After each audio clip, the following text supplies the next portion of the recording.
Today I am on the Loverfella server and I'm going to be sharing lots of top secret myths and legends all about the server and all the different things that go on with it. So stay tuned because we're going to start with some more boring ones, but by the end of the video they are going to be so interesting, and I'm even going to share a little story, a little experience of my own.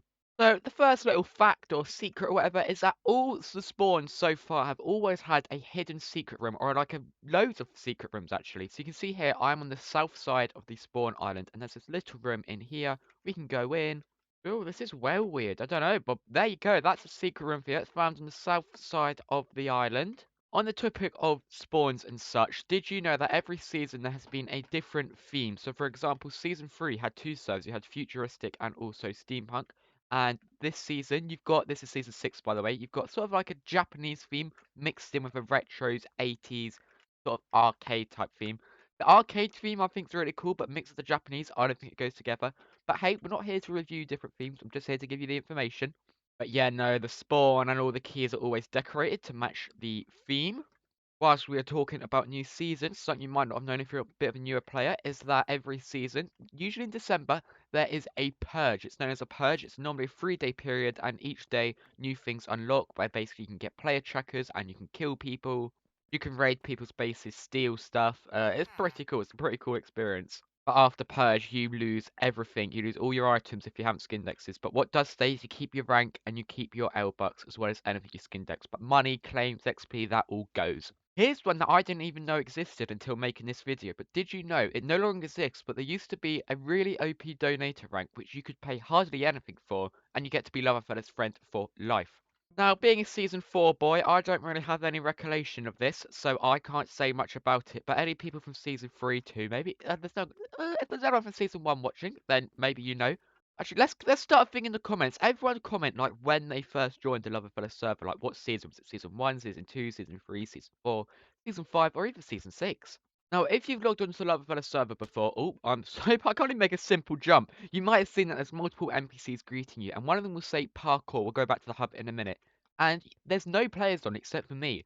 And it's because this has just been left, like, untouched. You can see they've got a tutorial, they've got a main storyline, they've got extreme parkour, but it all just says coming soon, stay tuned. And if you go on that, oh, sorry, oh, my word, see, it's just so broken, like, it's extremely broken, it hasn't been set up. I'm not sure what I'm gonna fail that jump again, okay. I'm not sure what the plan is for this, because it's been here quite a while now since the start of the season, and we've had no news about it.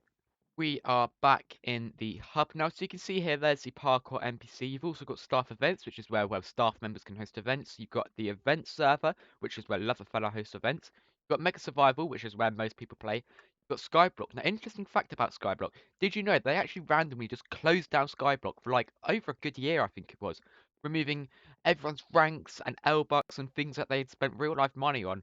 And it didn't come back until quite a while later. You can see now it is back operating, but like there was no sign of it ever coming back, and there was quite an uproar about that. Well, let's move on to some more spicy secrets. And no, I don't mean that sort of spicy. I mean, right, we're going to start talking about how much it costs to run some little staff secrets, some corrupt stuff. Ooh, let's not go there. Actually, let's do go there because I'm not afraid. So first off, did you know that there have been giveaways and events in the past where they've literally been completely set up, it's all been staged, and staff members have been prepared to like act surprised beforehand? Like large build giveaways, staff members have been, told before the event, like, oh, you were going to win. Make sure you act surprised. I've had a few staff members tell me that, so there you go. A little inside scoop for you, and I've got more secrets, don't you worry. Now, as much as developers and Loverfella and that lot might say that all their plugins, or like 90% of their plugins, are custom coded, that is a load of rubbish. I mean, I've got my own server, play.astrocomet.net. You can join in the description. Sorry, cheeky little plug there. But anyways, I've got my own server, and it's so surprising to see like how I can understand all the different ways that they've set up different stuff. And I'm like, you didn't custom code that. That's just a plugin that someone else made. Did you also know that the modelers can spend hours working on some really cool models, and they'll only get paid like small amounts? For example, like I think only like $20 at one point, and each crate can make thousands. We're talking about the seasonal crates here, not alone the standard ones. Oh, I got an 8-bit shovel. Awesome. Yeah, no, anyways, the crates can make thousands and thousands. That's just seasonal crates. The standard crates, like, at the minute it's like 8-bit and also Cyberpink. They can make so much money. on the topic of money, did you know that it costs about $30,000 a month to keep the server up running, including having to pay for multiple servers, paying staff like, Ariana, the devs, the modelers, the designers, and also buying things like plugins, etc., etc. Now, one thing that this server absolutely hates is when people get things that they shouldn't. For example, dupers. I mean, you expect dupers to be punished, like they didn't earn the items that they're getting fair and square. Well, did you know that there's certain senior staff that have had every single item in their base without earning them? Now, I'm not going to mention any names, but all I'm going to say is certain rainbow speckled senior mod whose name begins with pop and ends in tart. But that's all I'm going to say. I'm not going to give any more clues. And finally, on the topic of that senior mod, you might already know that I actually opened up a mint crate in season 4 and earned myself a mint sword. Now, this sword was absolutely game changing for the economy in the server at that point in time. So, I also had a casino at this point, and this was where I started, having my own casino. And essentially, that same senior mod, Pop Tart, tried rigging my casino to make it look like I was scamming people so she could ban me and take away the sword from me.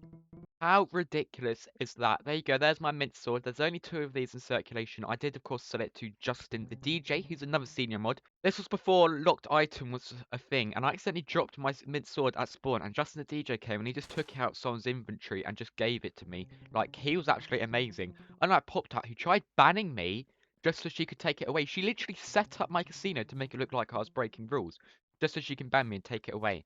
And then she got one of my friends, who was a mod at the time, who banned me for it, and I was like, "Hey, what are you doing? Why'd you ban me? I'm not a scammer." And after she was actually removed from mod, she told me, "I'm really sorry, Pop Tart made me do it." So there you go. I'm not afraid to speak the truth. Anyways, if you did enjoy, please hit the like button and subscribe. Leave a little comment. Remember, leave a comment what season you joined. It means so, so much to me just interacting with the video, and I shall see you all next time. Goodbye.